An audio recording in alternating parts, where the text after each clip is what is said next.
everybody, it's October 7th, 2020. Heading down to the shop to go help out V for the day again. Try to build our empire one piece of clothing at a time.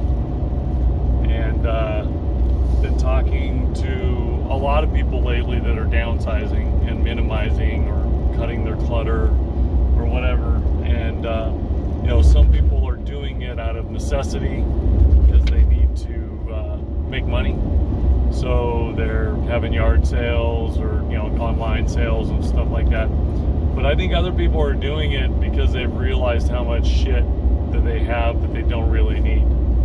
And that definitely has become apparent to me. One of the things I sold on my yard sale was this workbench that I had. It was a Craftsman workbench, wood top, you know, sliding drawers and stuff. And dude, all it did was take up space for one thing, and it was a place to set more unnecessary shit that I didn't use. I never used the workspace. It became a place for storage of stuff. What a useless thing. A, you have too much stuff if you got stuff on top of your stuff.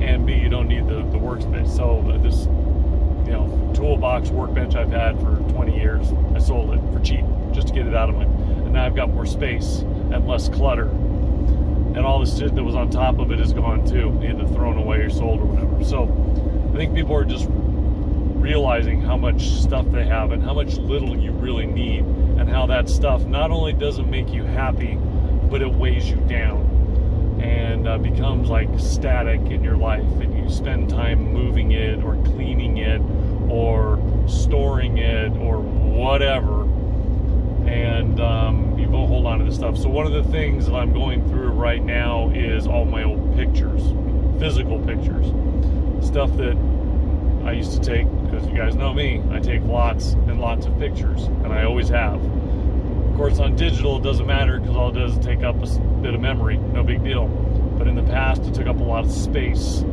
and created more shit to keep track of. So I'm trying to figure out what to do with these pictures, and I'm realizing how intensely valuable they are to me in certain ways, but how they become another source of aggravation and an anchor for me in other ways. And what do I do with this? So the logical thing to do is to digitize all of them, scan them, digitize whatever, put them in as, and then throw the pictures away, which creates a lot of anxiety for me, which is ridiculous. But because I've placed so much value in pictures my whole life, and I don't know why or where that came from. Actually, I've become aware of what that is. But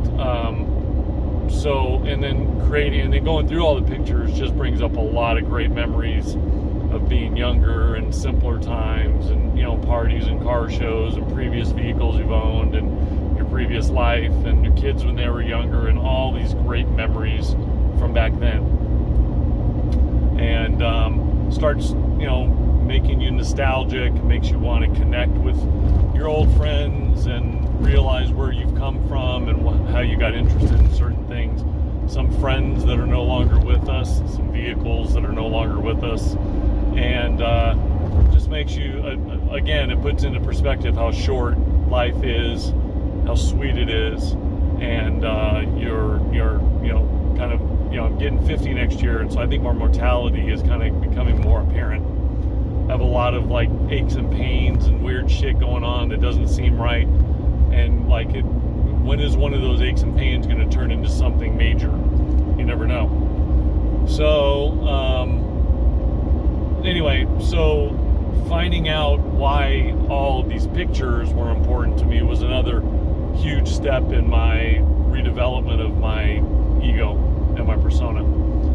Realizing that part of the appeal for me for the pictures, because I would put them all in picture books and I would bring them to like cruise nights and stuff, and I wanted people to come and enjoy the pictures, and I was known as the guy with the pictures. You know, I always had pictures of your car, and you know, we would all go through the books and think about how good the times were, and I loved the accolades that brought with them.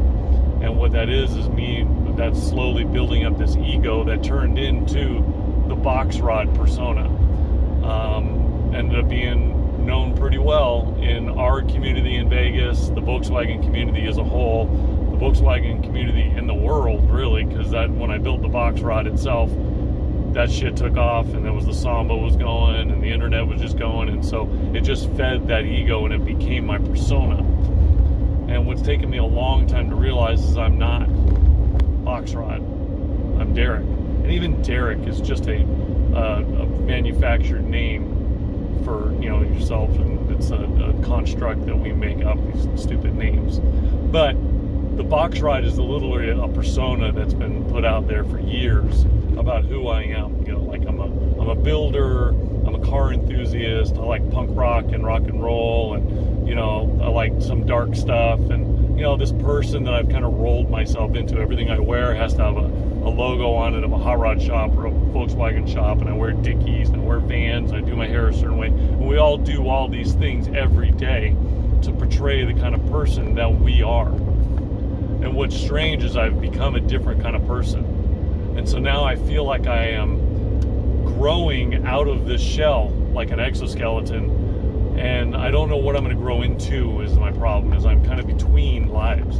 I feel like I'm literally morphing out of box rod and into a new life, and it's kind of painful in some ways, it's kind of great in other ways, it's scary, it's exciting,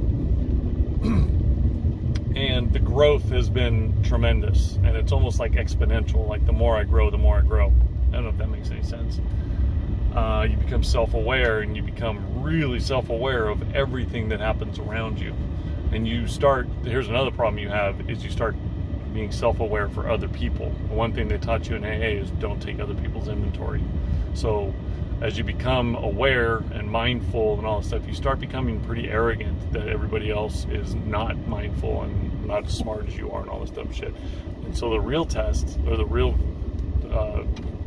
goal you try to achieve, is when you don't you get past that into where you literally just care about yourself. Anyway, so this whole thing of deconstructing box rod, deconstructing the old Derek and growing into a new Derek. At 49 years old, I'm learning so much about me and myself, and the ridiculousness that I have in some ways, the insecurities that I've had throughout my whole life, and how I try to overcome them by becoming the president of a club, or being kind of boisterous, or doing ridiculous things. When I used to drink, I used to do stupid shit, and I always wanted to have this persona that I was this wild and crazy kind of person to try to make up for my inadequacies. And I'm realizing that it's okay. It's okay to be insignificant. It's okay to just be a grain of sand in this sea of the galaxy, of the universe. And when I die, it's not going to matter. It's going to matter for a few minutes to a few people. Obviously, the kids probably the most important, and V. But in actuality, I'll die, and eventually I'll be forgotten. A generation, 2 generations, whatever it is, there'll be a point at which you're going to die. Every one of us is going to die, and so it makes you think about your own mortality and think your own insignificance. And I think one thing I feared when I was young was being insignificant. I didn't want to be average. I always had to do something that was so I stand out in some way, shape, or form, and it was to overcome my inadequacies.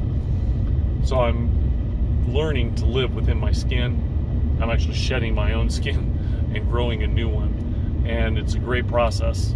Scary sometimes, painful, like I said, but super exciting. And I think part of doing these videos is trying to I don't know, man, just inspire maybe other people to make a change sometimes, to admit your faults, to admit you're human, and I don't know, hopefully it'll make a little change maybe in somebody else's life. But the main thing is making a change in my life. And I love life, and I love V, I love my kids, I love my mom, love my friends, and life is short and sweet and really, really good, man. So look within yourself and try to grow and be honest. A lot of this is about honesty. I don't like looking at some of the shit, but if I don't be honest with myself, how can you possibly ever grow if you're never honest with yourself? Anyway, that's me. Derek out. Love you guys. Peace.